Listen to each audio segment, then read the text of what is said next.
வணக்கம். நான் உங்கள் அன்பான சயின்டிஃபிக் வேதிக் அஸ்ட்ராலஜர் அஸ்ட்ரோ அருண்ஜி பேசுகிறேன். நல்லது நினைப்போம், நல்லதே நடக்கும்.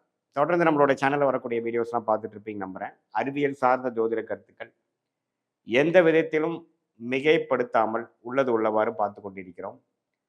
எப்படி வந்து நம்மளுடைய போன ஜென்மத்தில் செய்த பூர்வ புண்ணிய காரியங்கள், அதாவது பாவ புண்ணியங்கள்லாம் வந்து இந்த ஜென்மத்தில் ஒளி தத்துவ பிரகாரம், கிரகத்தின் ஒளி தத்துவ பிரகாரம் எப்படி வந்து வாழ்க்கை சம்பவங்கள் வந்து சாதகமான சம்பவங்களாகவும் சாதகமற்ற சம்பவங்களாகவும் உருவெடுக்கிறதுங்கிறத நம்ம துல்லியமா பார்த்து கொண்டிருக்கிறோம்.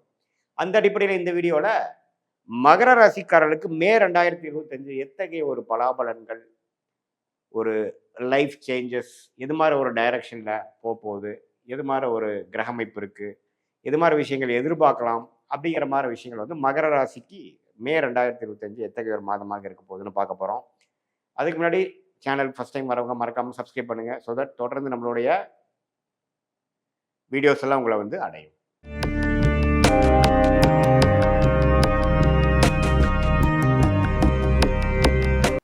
இப்போ பார்த்தீங்கன்னா மகர ராசிக்காரர்களுக்கு 7 நாட் சனி முடிந்து விட்டதுங்கிறது எல்லாத்துக்கும் தெரியும். மார்ச் 29ஆம் தேதியோட சனி மீனத்துக்கு போய் 7 நாட் சனி முடிந்து விட்டது. அது ஒரு நல்ல விஷயம். வாழ்க்கையோட சேஞ்சஸ்லாம் முடிஞ்சு டிரான்சிஷனரி பீரியட் இஸ் ஓவர். உண்மையில வர்றதெல்லாம் குரோத் அண்ட் வெற்றி அப்படிங்கிறது நம்ம வந்து புரிஞ்சுக்கலாம்.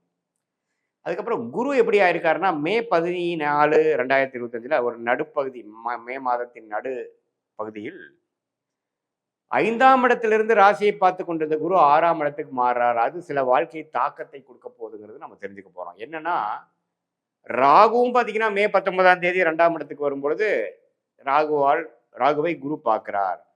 ஸோ ஒரு மாதிரி கடன் விஷயங்கள், பண விஷயங்கள், அடுத்தவங்க மணி, வம்பு வழக்குகள், டிராவலிங், வெளிநாடு, வெளிமாநிலம், இது மாதிரி சில சேஞ்சஸை உங்களுக்கு ப்ரொஃபஷனல் ரீதியாக கொடுக்க போகிறார். தொழில் பண்ணுறவங்க பார்த்தீங்கன்னா அபிவிருத்திக்காக டாப் அப் லோன் போகிறது, வெளிநாடு போகிறதுக்காக எஜுகேஷன் லோன் போகிறது,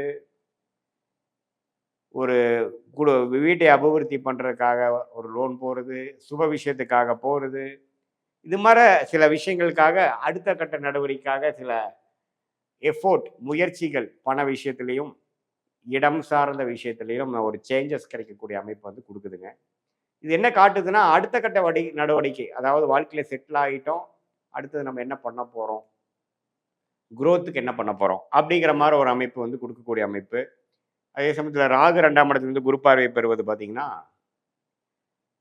குடுக்கல் வாங்கல் விஷயத்துல கொஞ்சம் அப்படி இப்படின்னு வரும். சம்டைம்ஸ் கொஞ்சம் கேர்ஃபுல்லாக இருக்கணும். ஷேர் மார்க்கெட் இன்வெஸ்ட்மெண்ட் கொஞ்சம் பார்த்து பண்ணணும். நிறைய பேருக்கு இந்த ஷேர் மார்க்கெட்டில் பண்ணணும், அது மாதிரி ஆப்ஷனில் இது மாதிரி இதிலலாம் பண்ணணுங்கிற ஆசைகள் வந்து கொஞ்சம் வரும். உங்களுக்கு தசாபுக்திகள் எப்படி இருக்குதுங்கிற வச்சு தான் அது வந்து சாதகமான ஒரு அமைப்பா, சாதகமற்ற அமைப்பாங்கிறது நம்ம தெரிஞ்சுக்க முடியும்.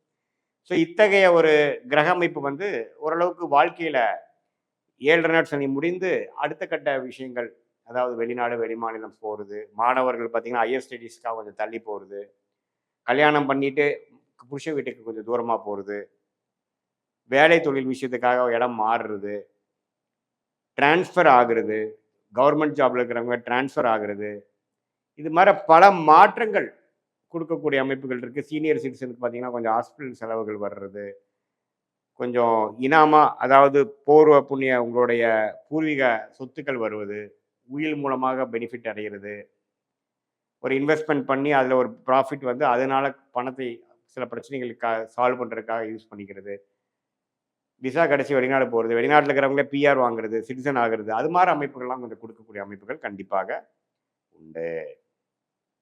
மாத கிரகமாகிய செவ்வாய் பார்த்தீங்கன்னா 7ஆம் இடத்துல நீச்சம் மருந்து ராசியை பார்க்குறார். உறவுகளில் கொஞ்சம் கேர்ஃபுல்லாக இருக்கணும். மாதம் முழுவதும் 7ஆம் இடத்துல இருக்கும்போது மனைவியாக இருந்தால் கணவன், கணவனாக இருந்தால் மனைவி, இவங்களுக்குள்ள கொஞ்சம் கருத்து வேறுபாடுகள் அப்பப்போ வரலாம். பேசுறதுலப்போ கேர்ஃபுல்லாக பேசணும். மிஸ்இன்டர்பிரேட் ஆகக்கூடாது, டென்ஷன் ஆகக்கூடாது. அதே சமயத்தில் பங்குதாரர்கள், உங்கள் நண்பர்கள், அது மாதிரி வட்டத்துலேயும் கொஞ்சம் கேர்ஃபுல்லாக இருக்கணும். நாம் ஒன்று சொல்ல அவங்க வேற மாதிரி புரிஞ்சிக்கூடாது. அது மாதிரி அமைப்புகள் இருக்குது. சுக்கிரனே பார்த்தீங்கன்னா ராகு சனியால் பாதிக்கப்பட்டிருக்கனால சில பெண்கள் விஷயங்கள், கொஞ்சம் சென்சிட்டிவான விஷயத்துலலாம் கொஞ்சம் கேர்ஃபுல்லாக இருக்கணும். மீடியா துறையில் இருக்கிறவங்களாம் ஒன்றுமே கொஞ்சம் கேர்ஃபுல்லாக இருக்கணும். தொழிலில் திடீர்னு ஒரு சில விஷயங்கள், குடும்ப புத்திரஸ்தானாதிபதியே ராகு சனியோட சம்மந்தப்படுறது, குழந்தைகளுக்கு எப்படி இருக்காங்க, அவங்களுக்கு உடம்பு எப்படி இருக்குது, திடீர்னு ஏதோ சில பிரச்சனைகள் வரலாம், கொஞ்சம் கேர்ஃபுல்லாக இருக்கணும். அது மாதிரி அமைப்புகளாக இருக்குது. காதல் விஷயத்துல கேர்ஃபுல்லா இருக்கணும். கம்யூனிகேட் பண்ற விஷயத்துல கேர்ஃபுல்லா இருக்கணும். அது மாரி அமைப்புலாம் கொஞ்சம் இருக்கு. பொதுவா பார்க்கும் பொழுது, இதுவரை 1 வருடமாக ஒரு மாதிரியா போயிட்டிருந்த ஒரு அமைப்புகள், அதாவது ஒரு குளிர் காய்ஞ்சு கொண்டிருந்த அமைப்புகள் வந்து அடுத்த விஷயத்துக்கு வந்து ஒரு டெவலப்மெண்ட் ஓரியன்டடா, ஒரு ஒரு புரமோஷன் ஓரியன்டடா, ஒரு டிரான்ஸ்ஃபர் ஓரியன்டடா, ஒரு சேஞ்சஸ் ஓரியன்டடா, ஒரு வாழ்க்கையை அடுத்த கட்ட நடவடிக்கைக்கு நகர்த்தக்கூடிய ஒரு அற்புதமான ஒரு மாதமாக, குறிப்பாக மாதத்தின் 2வது செகண்ட் ஹால்ஃப் என்று சொல்லப்படுகிற இது வந்து நமக்கு வருதுங்கிறத தெரிஞ்சுக்கணும். ம். ஸோ இப்ப இப்படி போயிட்டு இருக்கக்கூடிய ஒரு அமைப்பு பார்த்தீங்கன்னா, மகர ராசிக்காரர்களுக்கு 7 நாட் சனி முடிந்தாலும், அடுத்த கட்ட நடவடிக்கைக்காக ஒரு சேஞ்சஸையும், ஒரு முயற்சியும் குடுத்து, அதுல சில கமிட்மெண்ட், சில சேசிங்கு அது மாரி விஷயங்கள் குடுக்கும். ஃபார் எக்ஸாம்பிள் இப்ப மாணவர்களே இருக்காங்க பார்த்தீங்கன்னா, படிக்கிற விஷயத்துக்காக ஒரு லோன் போறது, வேலைக்காக போய் ஒரு மெனக்கெடுதல், அப்ளை பண்றது, ஒரு எதிர்பார்க்கிறது, இம்போர்ட், எக்ஸ்போர்ட் பண்றவங்க ஒரு புதிய முயற்சியில போய் ஜெயிக்கிறது. அது மாரி நெறைய ஒரு புதிய உத்வேகமான சில விஷயங்கள் வந்து ஆக்டிவிட்டீஸ் வந்து செய்யக்கூடிய ஒரு காலகட்டத்துக்கு வேணுங்கிற ஆரம்ப ஃபவுண்டேஷன் கொடுக்கக்கூடிய மாதமாக மே மாதம் 2025 கண்டிப்பாக உண்டு. இது பொதுவான பலன்களே தவிர, உங்களுடைய ஜென்ம ஜாதகத்துல தசாபுக்திகள் எப்படி போய் கொண்டிருக்கிறது? தசநாதன் எப்படி இருக்கிறார்?